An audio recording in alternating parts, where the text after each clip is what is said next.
जय गुरु जी। आज सिर्फ और सिर्फ शुक्राना मेरे रब जी दा।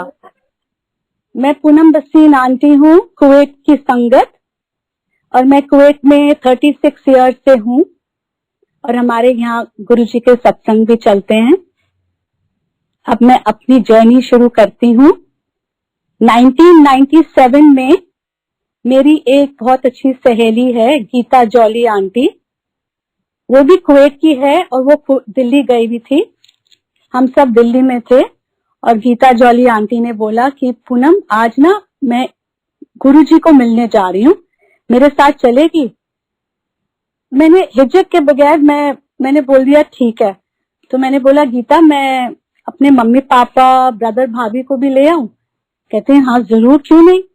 तो मैंने अपने मम्मी पापा को बोला, ब्रदर भाभी और मेरी नानी और मामा जी, हम लोग सब गए एम्पायर स्टेट। एंड कोई आइडिया नहीं था और गीता को भी कुछ आइडिया नहीं था। और एक और मेरी बहुत अच्छी सहेली है रीटा हांडा, वो भी कुवैत की है, वो भी दिल्ली में थी और हम लोग सारे गए वहां पर।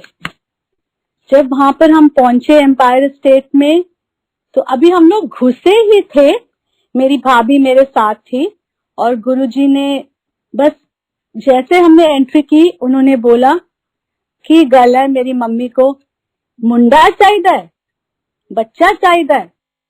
हम तो बस हैरान हो गए कि गुरुजी ने कैसे ये बोल दिया, क्योंकि सचमुच उस टाइम मेरी ब्रदर और भाभी का कोई चाइल्ड नहीं था और वो ट्राई भी कर रहे थे। हम लोग वहां पे बैठे, कुछ समझ नहीं आ रही थी। गुरुजी हमें देख रहे हैं, हम देख रहे हैं। मैं बहुत लॉस्ट थी।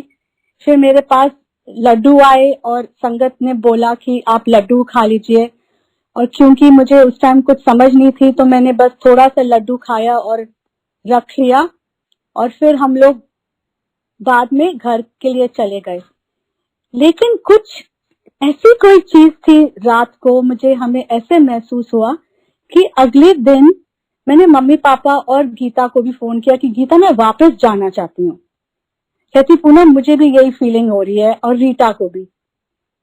तो हम लोग सब वापस गए और पहले जैसे मैं घुसी, हम लोग वहां पर जाके बैठ गए और बस शब्द चल रहे हैं और संगत बैठी हुई है और सब चुप हैं।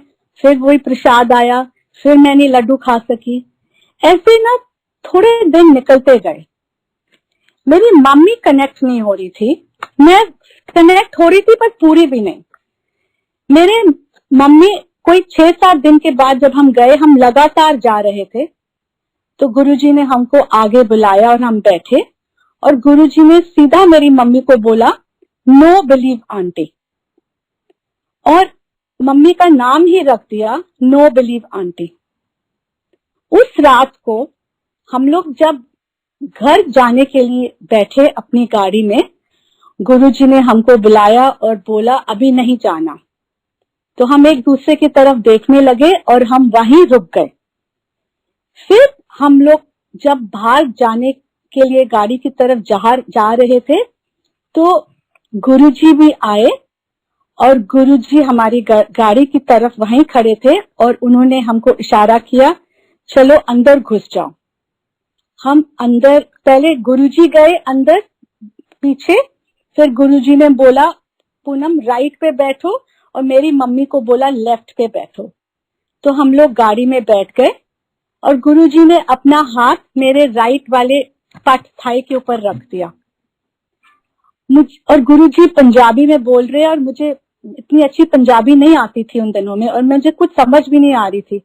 तो गुरुजी कुछ पूछे, मैं कुछ ऐसे जवाब दूं और मुझे पता था कि मैं गलत जवाब दे रही हूँ। गुरुजी हमको बड़े मंदिर ले गए और उन्होंने हमको दिखाया देखो ये मंदिर बन रहा है। फिर गुरुजी ने मुझे बोला इधर आओ, और गुरुजी मुझे नीचे ले गए और मम्मी को भी, और मम्मी बाहर थे और गुरुजी मुझे अंदर कमरे में ले गए और उन्होंने दरवाजा बंद किया। क्योंकि मैं उस टाइम इतनी अच्छी तरह से गुरुजी को नहीं जानती थी, मैं डर गई कि ये क्या हो गया। फिर गुरुजी ने मुझे वहां पर एक चीज बताई और एडवाइस किया कि जो मैंने अपनी जिंदगी भर करना है। गुरुजी ने मुझे बोला कि मुझे पता है पूनम, तू बहुत, तेरा दिल बहुत मोम जैसे है और तू बहुत चैरिटी करना चाहती है, सबको हेल्प करना चाहती है, करेगी और पूरी लाइफ करेगी, लेकिन पैसों के थ्रू नहीं, खाने के थ्रू जो तू हमेशा करती है। तो उन्होंने, गुरुजी ने मुझे बोला ये करने को जो मैं आज तक कर रही हूँ। अब मम्मी को उन्होंने बुलाया और मम्मी को बोला आपका तो नाम ही मैंने नो बिलीव आंटी रख दिया। अगले दिन हम लोग सब घर में बैठे हुए थे पंचशील पार्क में। घर में एक फोन बजा, मैंने फोन उठाया और उन्होंने बोला नो बिलीव आंटी को फोन दो। मुझे उस टाइम समझ नहीं आई ये कौन बोल रहा है, कोई मजाक कर रहा है। उस टाइम मुझे कनेक्ट भी नहीं हुआ कि ये गुरुजी हैं। मैंने मम्मी को फोन दिया और उन्होंने बोला हाँ नो बिलीव आंटी की गल है, एक दिन देखना, एक दिन आएगा जिंदगी विच मुझे जरूर मेरे विच ट्रस्ट करेगी। ऐसे ही 2-3 दिन निकल गए और मेरी मम्मी ने मुझे बताया, उन्होंने मम्मी को फोन किया और उन्होंने मम्मी को बोला एम्पायर स्टेट आओ। मम्मी एम्पायर स्टेट गए और गुरुजी ने मम्मी को बोला उनकी थाली से खाना खाने को। मम्मी ने उनके साथ एम्पायर स्टेट में उनकी थाली से खाना खिलाया और फिर गुरुजी ने मम्मी को एक लड़की भी सजेस्ट करी मेरे सेकंड ब्रदर के लिए। लेकिन मम्मी ने बोला अगर मुझे नहीं करना होगा इनके साथ, अगर मेरा बेटा नहीं माना, गुरुजी ने बोला कुछ नहीं होता, कर लिया तो अच्छा, नहीं भी किया तो फिर भी अच्छा। फिर थोड़े दिन के बाद गुरुजी ने मम्मी को फिर फोन किया, नो बिलीव आंटी चल इथे चल ओब्रॉय होटल विच। मम्मी कहने लगे क्यों गुरुजी, कहते मुझे उठे आ। फिर मम्मी ओब्रॉय होटल गए और वहां पर गुरुजी भी आए और एक और अंकल आए वहां पर, और मम्मी के साथ गुरुजी और अंकल ने खाना खाया, लंच किया। मम्मी आहिस्ता आहिस्ता बहुत कनेक्ट होते गए। मम्मी कनेक्ट होते गए और मैं डिस्कनेक्ट होने लगी। मैं कुवैत वापस आ गई और मैं इतनी डिस्कनेक्ट हो गई संगत जी कि मैं एकदम ही नहीं बिलीव करने लगी गुरुजी में, इतना कि मैंने गुरुजी की स्वरूप भी घर से, मैंने कहा मैं मंदिर में नहीं रखूंगी। पता नहीं मैं क्यों इतनी डिस्कनेक्ट हो गई। मेरे मदर इन लॉ मम्मी वो कहते रह गए मुझे, पूनम नहीं हमको, आप ऐसे क्यों हो गए हो, क्या हो गया। मैं क्या मम्मी मुझे फोर्स मत करो, जब मैं होएगा कनेक्टिविटी मैं जरूर कनेक्ट हो जाऊंगी, लेकिन मुझे जबरदस्ती मत करना। आपने जाना है बेशक जाओ सत्संग पे। एक दिन मेरी बेटी की शादी का टाइम आया। मेरी बेटी की शादी दिल्ली में थी और मैं कुवैत से दिल्ली जा रही थी। तो मैं एक आंटी को मिलने गई कुवैत में और वो आंटी अंकल तैयार हो रहे थे दिल्ली जाने के लिए। उन्होंने बोला पूनम हम जल्दी जा रहे क्योंकि हम पहले अपने गुरु को भी मिलेंगे। मैं क्या अच्छा, किधर रहते हैं आपके गुरु। कहते छतरपुर में। मैंने क्या वो बड़े मंदिर के गुरुजी हैं। कहते हैं हाँ जी हाँ पूनम। मैंने क्या नहीं आंटी मैं नहीं बिलीव करती, आप भी मत जाओ, मुझे नहीं सही लग रहा। आंटी अंकल ने कुछ नहीं बोला, कुछ नहीं बोला, सिर्फ मेरी तरफ देख रहे थे और स्माइल कर रहे थे। मैं भी घर चली आई और मैं थोड़े दिनों के बाद दिल्ली चली गई। कुछ फिर से कनेक्टिविटी आई अपने आप थोड़े टाइम के लिए। फिर मैं बड़े मंदिर चली गई। इतना भी नहीं आया कि मैं जैसे पहले जाती थी रोज कि मैं फिर जाऊं। थोड़े दिन दिल्ली में रही और मैं वापस गई कुवैत क्योंकि मैंने तैयारी करनी थी अपनी बेटी की शादी के लिए। मैं अपनी ज्वेलरी काफी सारी कुवैत लेके आई और मैं कुवैत एयरपोर्ट पे लैंड करी और मैं थोड़ी देर में घर चली गई। जब मैं घर गई मैं अपने हस्बैंड के साथ बैठी हुई थी और ऐसे कोई 45 मिनट निकल गए तो मैंने अपने लड़की को बोला कि प्लीज मेरा ट्रॉली बैग ऊपर ले आओ, उसमें मेरी ज्वेलरी है। वो कहने आई, कहती यहाँ तो कोई ट्रॉली बैग नहीं है। मैं घबरा गई, मेरे हस्बैंड भी घबरा गए, और सचमुच कोई ट्रॉली बैग नहीं था। हम नीचे भागे, मेरे हस्बैंड फटाफट उन्होंने अपने पुलिस फ्रेंड को फोन किया और हम लोग जल्दी से एयरपोर्ट चल निकले। मेरे हस्बैंड ड्राइव करके निकल गए और मैं अपनी दूसरी गाड़ी ड्राइव करके निकल गई, क्योंकि मेरे हस्बैंड पहले पहुंचना चाहते थे कि वो ऑफिसर से मिल ले। जैसे हम पहुंचे, उन्होंने बोला आप लॉस्ट एंड फाउंड में जाइए। मैं लॉस्ट एंड फाउंड में गई और मैंने बोला कि मैं अभी इस फ्लाइट में आई थी। अब तो वो समझो 2.5 घंटे, वो 3 घंटे निकल गए वो बात की। कहते आप कौन से फ्लाइट पे? मैंने कहा कुवैत एयरवेज जो सुबह 7:30 आई है। आप बिलीव नहीं करोगे संगत जी, ना कोई बंदा ना बंदे की जात उस टर्मिनल में। मैं बस गुरुजी का लॉकेट अपने पास था और मैंने देखो फिर गुरुजी मेरे हाथ ठंडे हो गए कि सारी ज्वेलरी उसमें है। मैं क्या गुरुजी अब मैं क्या करूं, मैंने आपके ऊपर सारा कुछ छोड़ दिया गुरुजी, जैसे भी। आप बिलीव नहीं करोगे संगत जी, मैंने बस अपना आईज उस तरफ देखी, कोई भी नहीं। कन्वेयर बेल्ट के पास एक ट्रॉली बैग खड़ा पड़ा हुआ है और उसका हैंडल ऊपर है, और मैंने बैग को लॉक भी नहीं किया था। मैं उस ट्रॉली बैग की तरफ आहिस्ता आहिस्ता गई और मैं ये भी डर रही थी कि कोई कैमरा से लोग ये ना सोचे कि अकेली ये लड़की इधर है और ये ट्रॉली बैग की तरफ क्यों जा रही है। मैं जय गुरुजी करते गई और मैंने वो ट्रॉली बैग उठाया, और मैंने जब वो जिप खोली मैंने देखा कि ये मेरा ही बैग है। मैं फटाफट पुलिस ऑफिसर्स वहां पे गई जहां मेरे हस्बैंड भी खड़े थे, और मैंने उनको बोला कि मेरा बैग मिल गया है। शुक्राना गुरुजी, शुक्राना। उसी रात को जब मैं सोई, गुरुजी मेरे ड्रीम में आए और सुबह मैं अपने आप तैयार हो गई और मैंने अपनी प्रेम मम्मी को बोला कुवैत में, मम्मी मैं गुरुजी के पास जाना चाहती हूँ।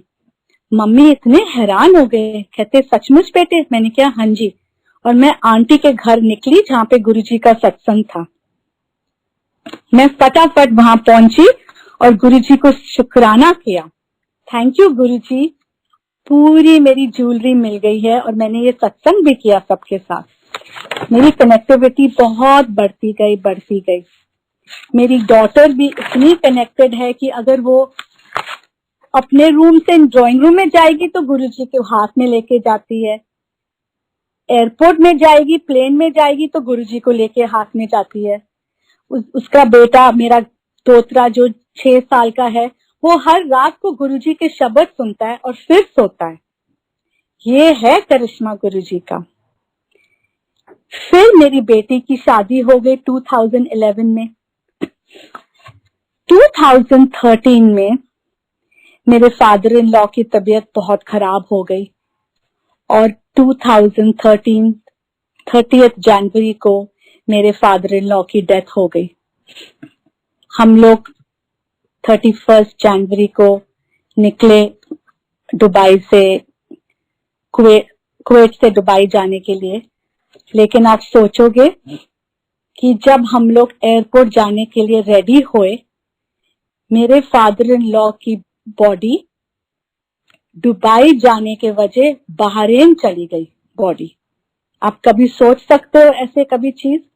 हमें फोन आया एयरपोर्ट से कि same name Mohan Lal Bhasin, 2 bodies I हैं आज, एक मोहन भसीन एक मोहन लाल भसीन।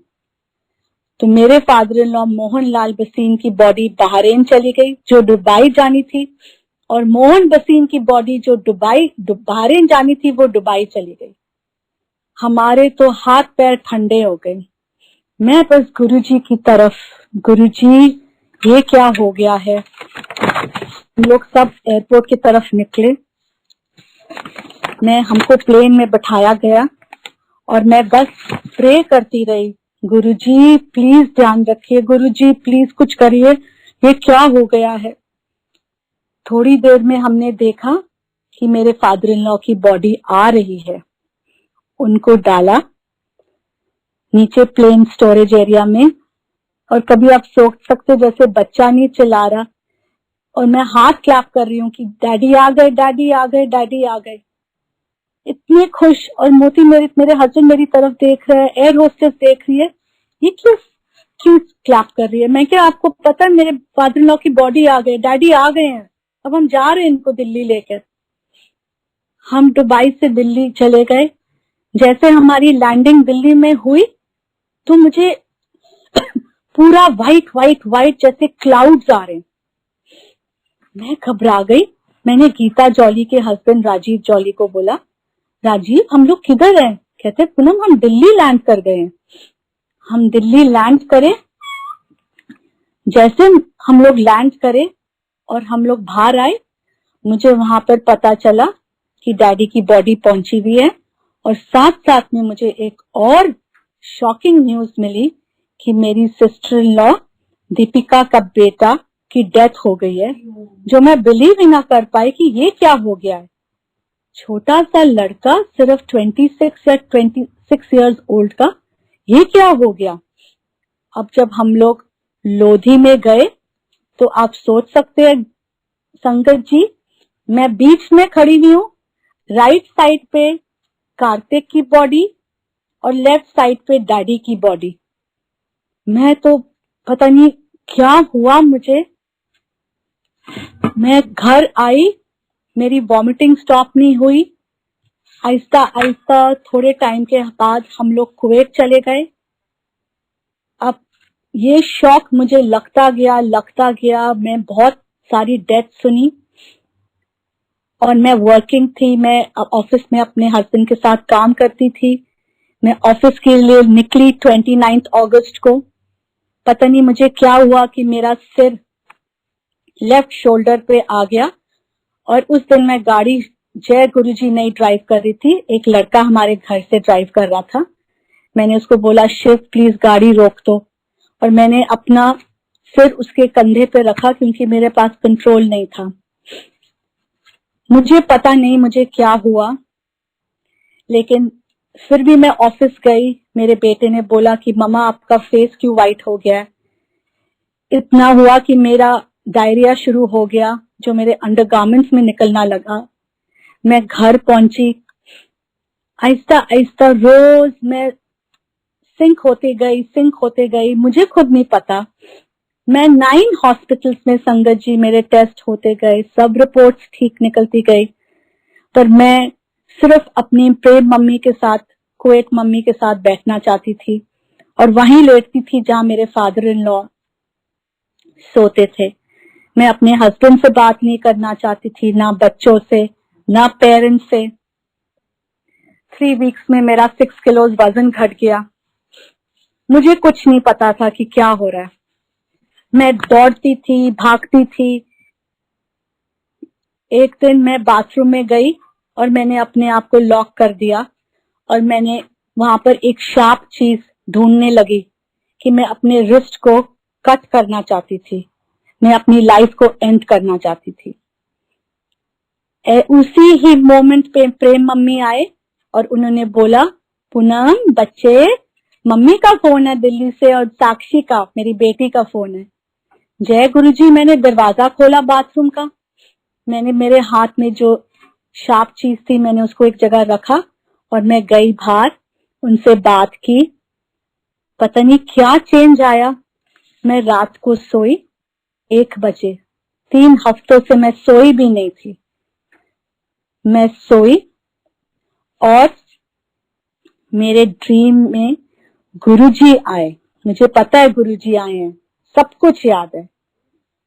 एक चीज मैं कहना भूल गई, रोज सुबह 7:30 बजे मेरी बहुत क्लोज सहेली रीटा, जो मोर देन सिस्टर है, मोर देन फ्रेंड, मेरी सिस्टर है, वो रोज आती थी 7:30 बजे सुबह, मुझे ब्रेकफास्ट देती थी, घर जाती थी वापस, फिर घर आती थी और मेरे साथ बैठती थी और लंच खिलाती थी अपने हाथों से, फिर मम्मी के साथ सो जाती थी।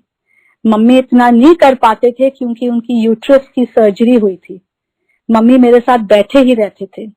मेरे हस्बैंड मुझे देखते थे, मेरा बेटा मुझे देखता था, घबरा जाते थे।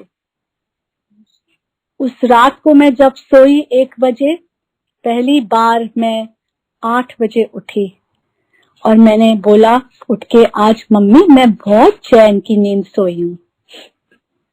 मैंने देखा गुरुजी मेरे स्टमक को मसाज कर रहे हैं और इतना सारा मुरब्बा जैसे कुछ निकाला है उन्होंने, और मैंने बहुत क्लियरली देखा ड्रीम में। उसी टाइम मुझे मेरी सहेली रीटा का फोन आया, क्योंकि उसकी बेटी दुबई में रहती है और मेरी जब अभी तो बात भी नहीं हुई थी रीटा आंटी से, करिश्मा आंटी ने रीटा अपनी मम्मी को बोला, मम्मा आज मैंने ड्रीम देखा है कि जब पूनम आंटी उठेंगे ना, वो पहले चीज बोलेंगे कि आज मैं बहुत अच्छी चैन की नींद सोई हूँ। और वही चीज मैंने रीटा को बोली और रीटा ने बोला यही चीज मुझे करिश्मा ने बोली है। मैं बहुत अच्छा सोई। वही दिन रात को अब हमने निकलना था दिल्ली। मैंने मम्मी को बोला, मम्मी हम प्लेन में कैसे बैठेंगे? कहते पुत्र तू क्यों वरी कर रही है, मैं हूं ना साथ। मैं बहुत डरी हुई थी कि प्लेन टेक ऑफ कैसे करेगा और लैंड कैसे करेगा। मैं गई प्लेन में, मेरा फिर डायरिया वहां पे शुरू हो गया। मैंने गुरुजी को प्रे किया, बस गुरुजी का मंत्र बोलती गई और मैं दिल्ली में लैंड करी। और मेरी सिस्टर, मेरे हस्बैंड की सिस्टर, जो मेरी सिस्टर ही है, मुझे लेके गई डॉक्टर पे, जहां पे मुझे पता चला कि मैं डिप्रेशन में थी, क्योंकि मैंने इतनी डेड बॉडीज और डेथ के बारे में सुना था।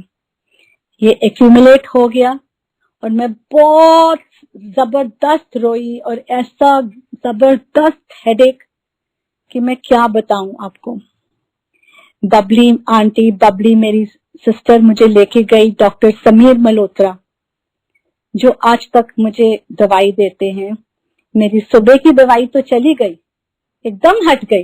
रात की दवाई मैं अभी भी लेती हूँ आंटी अंकल, लेकिन मैं एब्सोल्युटली बैक टू नॉर्मल हूँ।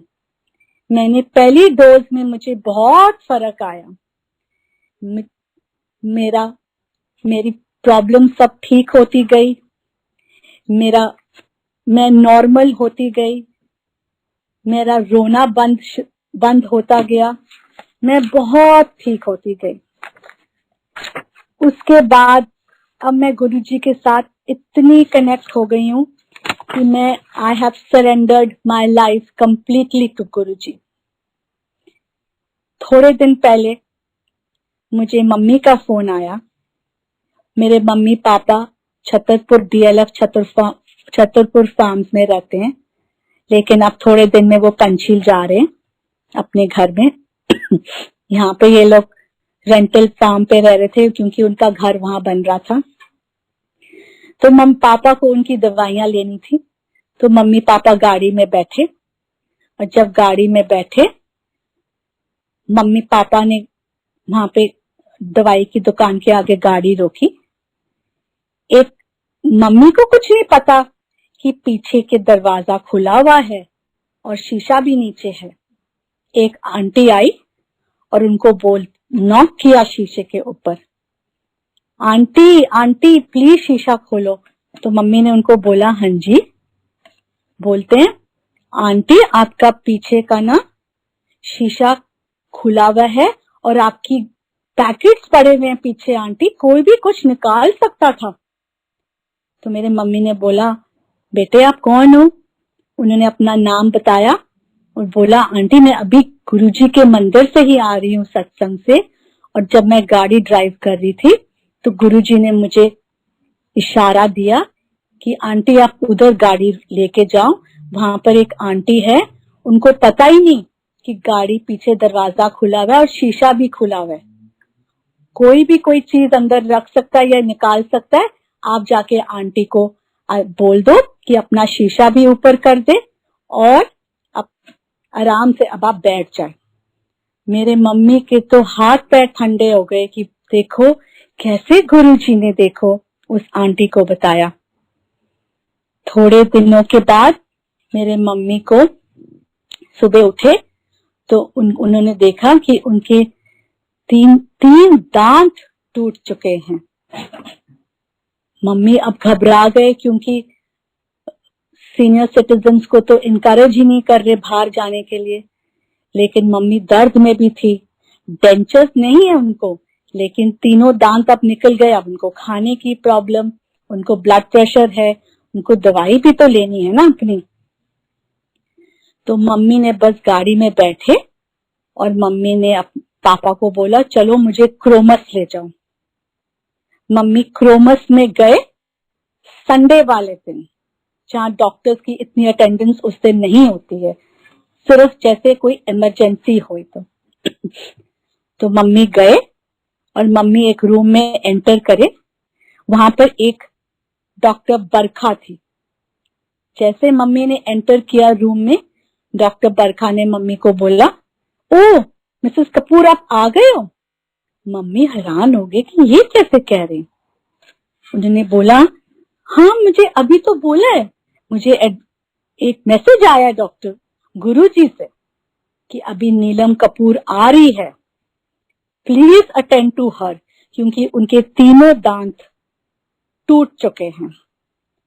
तो डॉक्टर बरखा, जिनकी कोई ड्यूटी भी नहीं थी उस दिन, डॉक्टर बरखा आई सिर्फ मम्मी के लिए और उन्होंने मम्मी के तीनों दांत फिक्स करे। मम्मी तो इतने हैरान हो गए कि ये कैसे हो गया। मम्मी घर चले गए और मम्मी ने जाके बस गुरुजी को बोला, गुरुजी मैं तो I have surrendered completely to you. कैसे देखो कमाल हो गया आज। गुरुजी ने मेरी लाइफ में बहुत बहुत टर्निंग पॉइंट किया जब मैं अपनी डिप्रेशन से बाहर आई हूं, और मैं शर्माती भी नहीं हूं। क्या हुआ अगर मुझे डिप्रेशन आई है, सो व्हाट, किसी को कोई भी प्रॉब्लम किसी भी आ सकती है किसी भी टाइम। गुरुजी है ना, गुरुजी हम सबको ठीक कर रहे, गुरुजी ने हमको अपने शरण में लिया है। जय गुरुजी। 2 साल पहले मैं गई थी साउथ अफ्रीका, जोहान्सबर्ग। हमको वहां पर एक साउथ अफ्रीकन आदमी मिला जो हमारी गाड़ी ड्राइव कर रहा था, मिस्टर वेलिंगटन। 4 महीने पहले मिस्टर वेलिंगटन ऐसे ही मुझे मैसेज कर रहे हैं और मैं उनको बीच बीच में मैसेज करती रहती हूँ, लेकिन बीच में थोड़ा कम हो गया। 4 महीने पहले मिस्टर वेलिंगटन ने मुझे मैसेज किया, how are you Mrs Bhasin, कैसे हो आप। मैंने भी मिस्टर वेलिंगटन को मैसेज किया, कैसे हो आप। कहते मेरी आज तबीयत ठीक नहीं है। अब उन्हीं दिनों में मैंने अंदाजा लगाया और उनको ऐसे ही बोला, मिस्टर वेलिंगटन आप फिक्र मत करो, कोविड से मत डरो, कोरोना की कोई दवाई नहीं है, बस अपने आप को ध्यान रखो, आपका ऑक्सीजन लेवल अगर ठीक है, ऑक्सीमीटर पे रोज चेक करो, सब ठीक है, मैं आपके लिए प्रे कर रही हूँ। कहते सिस्टर मुझे कोरोना नहीं है, मुझे स्किन कैंसर है। मैं घबरा गई। मैंने कहा मिस्टर वेलिंगटन मैं आपसे बात तो कर रही हूँ, लेकिन एक बात आप मेरी सुनेंगे। अब वो है साउथ अफ्रीकन, मैं पंजाबी। मैंने बोला मेरे ना माय गॉड इज देयर, मेरे गुरु हैं, आप बस चाय पीते हो रोज। कहते मैंने क्या, आप एक काम करो, अगर आप ब्लैक टी भी पी रहे हो तो कुछ नहीं होता, पर अगर आप चाय पीते हो तो चाय में दूध और चीनी डालो। मैं आपको अपनी गुरुजी की पिक्चर भेजूंगी मोबाइल पे, आप सुन रहे हो ना मेरी बात मिस्टर वेलिंगटन। कहते यस सिस्टर। मैंने बोला आप सिर्फ इनके माथे पर अपनी चाय बनाओ और ये चाय को माथे के ऊपर रख के अब आप भी चाय पियो, अपनी वाइफ को भी दो और दोनों बच्चों को भी दो। वो दिन है और आज ये दिन है, वो इतनी नॉर्मल है, इतने कंट्रोल में है, उनकी टेंशन चली गई है, उनका कैंसर भी ट्रीट हो रहा है। और देखो वो गुरुजी को कह रहे, कहते मुझे इतनी शांति मिलती है। मैं उनको शब्द भी भेजती हूँ, गुरुजी के पिक्चर भी फोटो भी भेजती हूँ और बहुत खुश होकर वो चाय पीते हैं। एक और आदमी है कुवैत में, इंडियन मुस्लिम है, बैंगलोर का, वो इधर काम करता है और उसकी शादी हुई है एक लेडी फिलीपींस से। बाद में उसको पता चला कि उसकी वाइफ को कैंसर है। मैंने अनवर भैया को बोला, अनवर भैया फिक्र मत करो, मैं आपके लिए प्रे करूंगी ना, आप मानोगे? कहते हाँ जी। बोलो पूनम भाभी क्या बात है? मैंने बोला अनवर देख, कुछ नहीं, बस आपने चाय पीनी है, गुरुजी को टच करना है और अपनी डॉटर अमीना को भी बोलो और अपनी वाइफ को भी बोलो। वाइफ फिलीपींस की है, ये इंडियन मुस्लिम बैंगलोर का।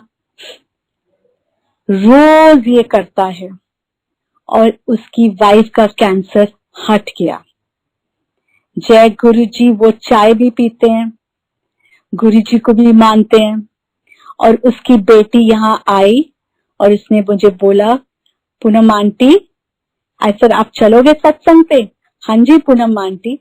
वो मेरे साथ गई सालमिया में सत्संग पर और उसने पूरा सत्संग किया अपनी मदर का, और आज उसकी मदर का कैंसर रिमिशन में है और ये चाय पीते हैं, गुरुजी को मानते हैं।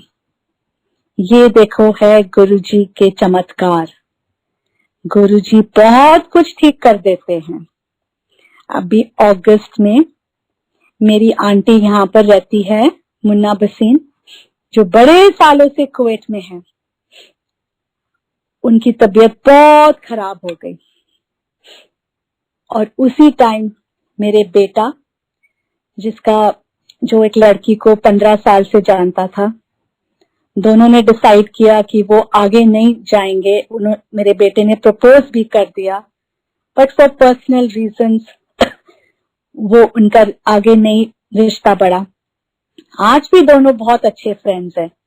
उसके पेरेंट्स और हम भी बात करते हैं, लेकिन जैसे गुरुजी का आदेश, उन्हीं दिनों में मेरे बेटे ने मुझे बताया कि मम्मा हमारा रिश्ता आगे नहीं जा रहा। मैंने बोला क्या हो गया? उसने सिर्फ मेरी तरफ हाथ आगे किया, नहीं सर मम्मा बस छोड़ दो, कुछ नहीं होता, we are very good friends, हम रहेंगे, कोई चीज अगली नहीं हुई है, सब ठीक है, पर हम लोग नहीं कर पाएंगे। अब सोचो, मेरे बेटे ने मुझे ये न्यूज दी, 2 दिन के बाद 29 को मेरी आंटी की डेथ हो गई। लेकिन जैसे गुरुजी ने हमको संभाला, गुरुजी के शरण में मैं रही हूं। मैंने गुरुजी को बोला, बस गुरुजी जो आप चाहते हैं, जैसे आप चाहते, मैं वही करूंगी। मेरे हस्बैंड और मेरा बेटा ने कभी नहीं मुझे रोका। वो भी बड़े मंदिर आए हुए हैं, वो भी जय गुरुजी करते हैं, मेरे हस्बैंड भी जय गुरुजी करते हैं और सत्संग में भी बैठे हैं। और मैंने उनको कभी फोर्स नहीं किया, क्योंकि मैं फोर्स करने से कुछ नहीं चाहती थी। मुझे था कि अंदर से उनमें आए ये आवाज। और मेरे हस्बैंड गुरु बैठते हैं और हर टाइम नहीं आएंगे, लेकिन बड़े मंदिर 3-4 बारी आए हैं।